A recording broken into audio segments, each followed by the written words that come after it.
Another thing that we're going to consider in one of the later lectures is whether there's any kind of dangers to various proposals about how to hold people responsible. So one assumption has within the history of philosophy has been that you can hold people responsible for their actions, but maybe not their beliefs. And so as soon as we try and kind of encroach on that protected realm of people having freedom in their beliefs from responsibility, freedom from constraint, we might think that there are some kind of problems that are being opened up here. Another question we might want to think about is what kinds of norms are relevant to questions about belief. So when we're saying, should we be held responsible for it? It suggests that there's some kind of failings. We're kind of failing to meet some standards of our beliefs, but what kinds of standards are we talking about? So one answer here might be some kind of epistemic standards. So what I mean by that is the kind of standards of rationality. So if I form the belief, if I form some belief on the basis of insufficient evidence, it seems like I might be, failing some epistemic standards because I haven't, done my due diligence, gone out and checked all the evidence before forming my belief. Instead, I've kind of gone with my hunches or my assumptions.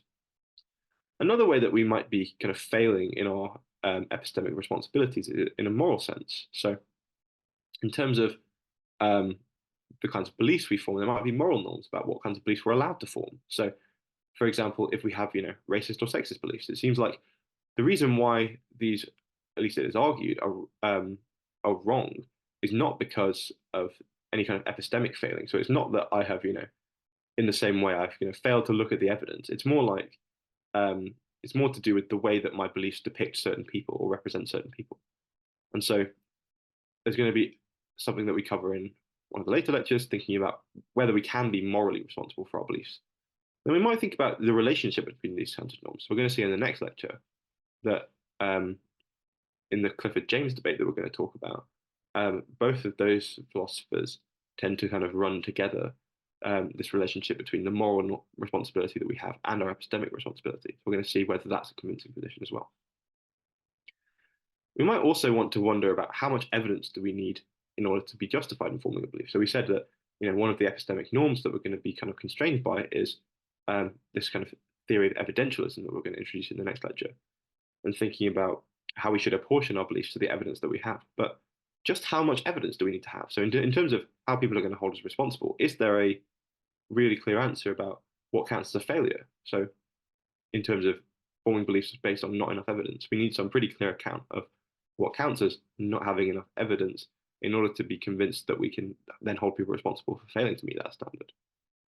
And then finally, what I regard as one of the biggest questions in answering this major question is, do I choose what I believe, or are my beliefs automatic?